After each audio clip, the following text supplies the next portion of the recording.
hopefully by the time you're all up here, I'll have a working microphone.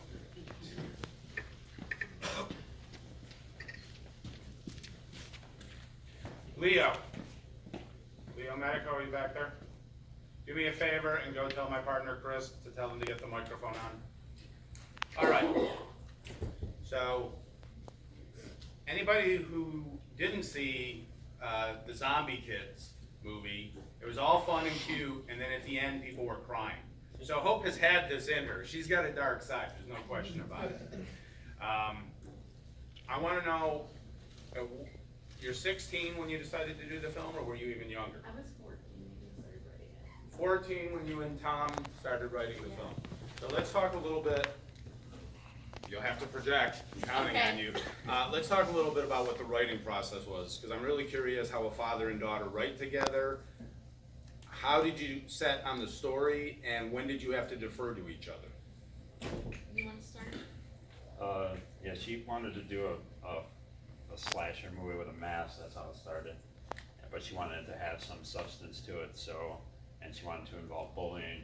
And then we came up with, or she came up with the title. She thought it was stupid, and I was like, that sounds awesome. Kind of had to me, like an Italian giallo feel to it. And then from there, she wrote like basic story of Max in school and losing the mother, and I'm depressed, and from there we kind of she kind of wrote the skeleton of it, and then we collaborated from then on. A lot of times the dialogue and stuff, or a lot of times she'd be like no to me or something. She was not afraid to do that, which I guess is good. It was her skeleton. We kind of filled it in, but she wants to make horror films with substance, and I think she likes to make people depressed, which I totally support. Can you raise your hand if you cried at all during the movie? Cool, okay. Okay, so were there any disagreements then in the writing at all? Honestly, I don't really remember much of the writing process, but I know there was definitely times where my dad wrote like 7 pages, and I was like, I don't like this, and that. So we kind of just like wrote back and forth and told each other what we liked and didn't like. Now, Tom, you and Hope's mom, Shelley, you're big horror fans, so you know this inside and out, but have you written anything before? I know you do the podcast, but have you written fiction or scripts of any kind before? I mean, I've been into writing my whole life, into poetry and stuff, more so being in bands, being a vocalist. I write a lot of lyrics, so I've been doing that for decades, but as far as, no fiction or anything like that. Because I think what this film screams and what really makes it so powerful is it feels like such a personal film. Like, I'm not going to ask anybody to say I pulled this from our life or anything like that, but it doesn't feel like it's following a formula, a structure, a format. It's not like you checked off boxes. It's just everything in there feels like it means something to one of the two of you or both of you. I think Hope wanted it to resonate with people, whether it be, I think anyone can relate to bullying or losing someone to cancer or mental illness. So that was a huge point that she wanted. Yeah. It just really fell into place when I had the characters and the title and everything, and like the mask helped a lot too, and just the vibe of the whole movie is really gloomy, and everything just kind of fell into place, which is why I think it didn't seem like it was going with a formula or anything. So I think it flowed really naturally. How did you settle on the vulture as the theme, as the creature and as the bullies? I think like subconsciously it came from like, it's a bird. So it came from maybe Stage Fright, the movie. I really like that slasher. But I feel like, my dad, I think he found the mask online. He was like, look at this mask, how about that for the killer in the movie? It's like, okay, that's really cool. And that's kind of shaped the whole life as a vulture thing. So we wrote around that, the mask. Okay, now, this film took 2 years to shoot. So you see the different seasons. You went in sequence so that you didn't. Mostly, yeah. So, I mean, you didn't have to worry about your cast getting taller or anything like that, right? Yeah, no, just Separate haircuts. So let's talk a little bit about what that production process was like how much time would pass between a shoot. When did you realize it was gonna take that long? Early on, we made a schedule. We did like a weekend maybe every month. We did like maybe 2 days a month for 2 years. And some days were consecutive days, but other days, like a few weeks would pass between filming days. So yeah, that was not ideal, but it just ended up working out that way. That's why it took so long. And then I had to edit it after filming it, so that was a nightmare. I have to say, as a father, like, I'm so proud of her editing. She really went through a nightmare doing it. She was, in school at the time, dealing with homework and hormones, dare I say. So, like, I just give her credit because I think it's a very well edited film, and she almost didn't make it out of that process sane.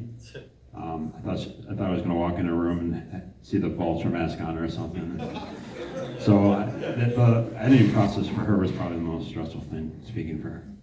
I agree, yeah. Because you found things that weren't working the way you wanted? Yeah, obviously, well, the audio wasn't the best, and that's where most of the stress came from. I was just trying to make it sound as best as it could, but yeah, it takes a long time. But we're working on that for when the DVDs come out. Was Ken involved from the beginning of production? Yeah. Okay, so Ken Cosentino, Niagara Falls filmmaker. I don't know if you consider him a mentor or not, because I know your parents mentored you as well. Ken, you told me this story, and you can edit it as you want, but you told me about just how frustrating and emotional it was to shoot that climax, because nobody showed up to help. I mean, this was really a small crew. The climax was actually, we shot that last, and it was just me, Hope, and Yeah, I wasn't even there for it. Yeah, he wasn't there for all.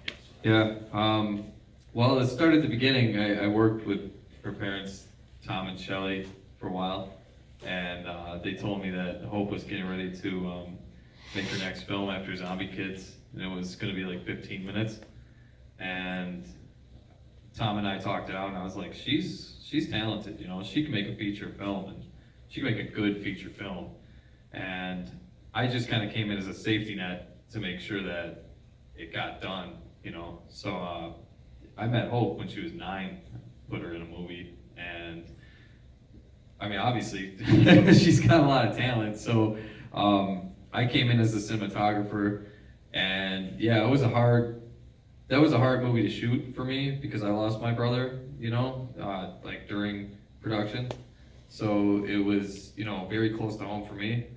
And, I kind of looked to her for, her guidance in that sense, that she had to complete it and kind of pick up the bootstraps on the film. I was there for about 70% of it. So, other than being in it, I shot about 70% of it. And then we threw in one of my cinematographers. And then, who was the other? Is it you? Yeah, Grande. You? Okay. Yeah, so, we got it shot. We wanted it to look good. We wanted to make sure that the film looked good. The sound, obviously, you don't have to worry about it. It's like a $1,000 budget movie, if you guys could believe that. And that would get fixed. But yeah, it was difficult all around just because, you don't have any money. And she's 16 at the time. And, Chris Ray actually came to their house and we sat down and, he was chewing me out because the pages weren't numbered and the scenes weren't numbered and all this stuff. And I hadn't even seen the script, so it wasn't my fault. But I'm his punching bag. So, but there was a lot of he got her sponsored by Final Draft. There was just a lot of hope, because there's so few female directors in the world, and to have a fledgling female director who is that talented, who has the vision like that. To me, this movie is way better than anything I've done. If I don't ever make another film, I feel I'm a success just because I've influenced her, especially being from my hometown. So, it's something that I'm proud of personally, but her parents and I are very close, and they're amazing people, and their knowledge of horror movies is astounding to me. So it's no surprise to me that she is what she is in a filmmaker, but now we can actually show the world what she's capable of. So, I mean, that's my piece. You were a great douchebag too. You really were. Thanks. Great. I know you used to watch me And I want to talk a little bit about the casting because you were incredible. You've never acted before? Me? Yeah. You were fantastic. That was the first thing I told her when I saw the speech. Thank you.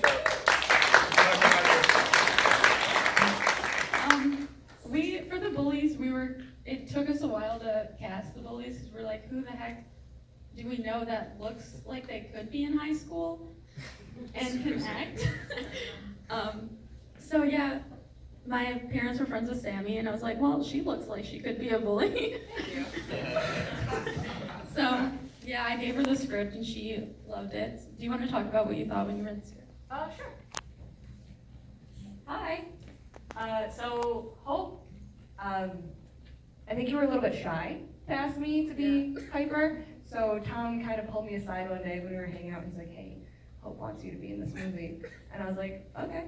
And so he gave me the script, and I went right home and I read it, and I was like, this is really cool. So I really wanted to be a part of it. And I'm glad I was, because it came out really awesome. Oh yeah, did you like it? This is her first time. This is my first time seeing it. No, it came out really well. When I read the script, I was surprised by the ending. I was very shocked that someone so young could come up with something so profound. So I was really excited to be a part of it. What about Tony? What did you think? What did you think? I love the movie all the way around the board. I thought it was great, and I'm gonna consider myself a movie man. I like every movie, every genre movie. I watch it. I'll repeatedly watch it. Movies is just my thing, especially like horror movies and martial arts movies. But when I found out Hope and her parents are really into movies and period, but there's genres like horror, I was like, I want to act. That's what I want to do as a career. So I want to act. So when she asked me to do this, I'm like, yeah, sure. I'll definitely do it.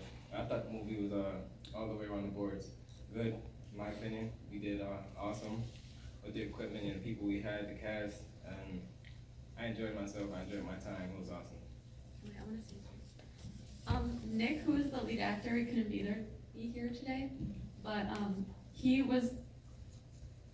kind of shaped the story as well, because he was in Zombie Kids. He played my brother, and I knew that I needed him for my next movie, and he was like kind of the foundation for the film as well. It's a big commitment to do a film that long. It really is. Was it a given that the core kids from Zombie Kids were all gonna be in this? Or was it just natural because you're all friends? It was, yeah, I kind of just was like, after Zombie Kids, they were like, just let me know if you need me again. I was like, okay, I need you again. So, yeah, it was just. The point in the script where this really sold me that this was going above and beyond is we spent so much of the film seeing what douchebags these bullies are, but then you take a moment to portray them in a somewhat sympathetic light and show what's going on in their lives. And you're like, oh, they're not so bad. And then, of course, then they turn out to be even worse than we thought. So I thought that was really nuanced and skilled. On that point, I think in the end, the real victim is the grandfather, is Piper's grandfather, because, and that's Tom's father acting in the film, but that always pulls our heartstrings, because, she's about to die, and it's like, you want to sleep over my house, and the next day he's gonna find out that she got murdered. So it's like when Hope says that it's mental illness, it goes around and around and around. It affects everybody, even innocent people. So I just think that's really the power of the story that you wrote. Hope wanted to make it a point to show that each bully kind of came from a different social and economical background. It's not kind of always portray that bullies always have a hard life. That's why she wanted to show kind of middle class, lower class, and upper class that she wanted to do that, show that assholes come from any demographic. Question. Who has questions? Mark? I'm sorry. How long did you take to write the script? I'd say maybe 6 months to write the script. I Yeah, don't think it was that long, not quite that long. I don't remember. It's all You a guys blur kind of before banged it out in 16. like 3 months or something. Yeah, a couple months. Not as long as it took to shoot it or edit it. Did you have to rewrite during the scenes or? There was actually surprisingly not that much like improv or rewriting scenes. So it was kind of, most of it was true to the script, yeah. Mark? Used a non-copyrighted movie, it's not copyright, Carnival of Souls, the original one. Is there a message behind that? Because I noticed there was the thing shifting back between seeing the dead wife, the dead mother, and Carnival of Souls, which, for those who are familiar with it, turns out she's dead. I think that movie just, Carnival of Souls, just worked with this film. And too, like, blending in with the dream too, it was just gonna, like, a trippy fade into the dream and having, like, the music playing over that. It just, I think, just for me, it just looked cool. Yeah, that was. Yes? So was Max's dad leaving the mask around for Max to see, or was Max hallucinating seeing the mask? He was hallucinating seeing the mask. Yeah. I wasn't that much of an asshole. Yeah, he wasn't. There was a point where, like, the father just snapped, but still everything else that Max saw, like all the dreams and everything, it was still, I think Max kind of thought it was himself as well, just seeing things around that related to the vulture mask. Can I say something? I really, I love the movie, and I thought the locations that you chose were really fantastic. They were like another character. Thank you. I was just wondering if you could talk about, how you got like the school, the house, and the carnival, and the bar, and so forth. The house it's my grandpa's house. So we really didn't ask him to use the house. We're like, hey, we're gonna come here and film. We're like, okay, have fun. Okay. It was cool about it. Yeah. He was like there some of the days when we were filming too, and we'd like walk out with blood. He's Yeah. like, how was everything? We're like, great, yeah. He had pizza with us. Yeah, he had pizza with us. The school is my school. I just talked to the media teacher about that. He lives in. The bar my grandma works at, she's over here. Woo! Round of applause for my grandma. The bar. The warehouse at the end, my parents' friend owns it, so we got to use that for the ending. So yeah, I think the locations, I didn't realize how many different locations there were Yeah. until we started filming. I know you did. Yeah. And you wanted to say something? Yeah, I think that there's three things that, like, when you guys, go home, that you walk away with. For me, having seen the film twice and helped make it, but three things that make it a success. The story, obviously, like you were saying, it doesn't follow a formula. It's original, and that's fantastic. The second thing is your editing was genius, the way you put everything together. And then Jay's soundtrack, I want to give a shout out to Jay, who's in the crowd. That soundtrack is phenomenal. I would love to get a copy of that, because the 80s theme, it's just so phenomenal. And lastly, it just is like a honorable mention. You're a guerrilla filmmaker. She went to the Great Pumpkin Farm and just shot all that stuff on the date sequence, and that's yeah, in spirit. That's so guerrilla, that's just awesome. Sue? I really like the title characters too, the graphics, Thank you. the animation, that was really well. Yeah, I think I stole that font from Where the Wild Things Are, because I really like that movie. Also, That's what I those think. trees and, right before, in the beginning, where he was, right before back to the cemetery, those trees are incredible. Yeah, it was all at Hyde Park in Niagara Falls. We just walked around like, fine, oh, that looks cool, and then I filmed it and put it in the credits. Thank you. Any other questions? Well, I thought it was great too how you had Max with the journal, and then we had his internal thoughts, and it was a great way of his father eventually discovering that. Is that an idea that just came to you, or was that something? Yeah, I didn't plan that until we started writing it. That's how the Life is a Vulture thing came about, when he was writing in the journal. And he read it, and he was like, well, life is a vulture, Max. That's like Yeah. at work every day. Tom's like exposition means just all exposition. It's gonna be so easy to make this movie. I don't think I ever said that. Only about 100 times. I think she wanted to, I remember you wanting narration in it. Yeah. Before you came up with the idea for the journal, but you also wanted an exact moment where I kind of like snap, and that's when I read the journal and he says he can't count on me anymore. I think that's when I finally wake up and know what an asshole I am, and then I become a murderer. Oh, wait, yes. I found it very satisfying when you murdered the bullies. I want to shout out to Liz too for being such a great Mama Addams.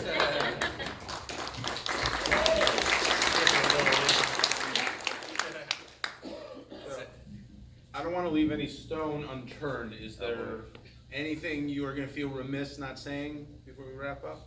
I don't think so, no. I know you're working on sound now, trying to Yep. finesse some of the technical issues, Yep. and then more festivals, a self-release, what are the plans? So Tom and Shelley are very well connected within the convention circuit, like Whorehound, and they travel around. So they're going to tackle conventions. Hope and I are going to create a festival strategy, and then beyond that, distribution. So I think this film will have no problem finding an audience. And then lastly, I just want to say the hardest day on set was with Sam with the axe in her back. Oh my gosh. Do you remember that day? That day. I passed out. Yeah, so it was cold. freezing cold, and Yeah. I hope you were like, what are we gonna do? What are we gonna do? it was rough. It was a really rough time. So you we, come everything together, I feel like. Yeah. well, we suffered. We all suffered together, and that's how that day showed me that you're a filmmaker. Oh yeah. Thank you. That was a So there's going to be a limited run of a Blu-ray. If you want to come see us after the table, you can pre-order for $15. Once the sound issues get resolved, we'll be putting that out. And then after that, maybe we'll get some other distribution. But It's a testament to the quality of the film that the sound issues are just a minor distraction. It really did not hamper the film. All right, I want to thank everyone for turning out, supporting Hope. Very proud Thank of you, you Hope. so much for coming.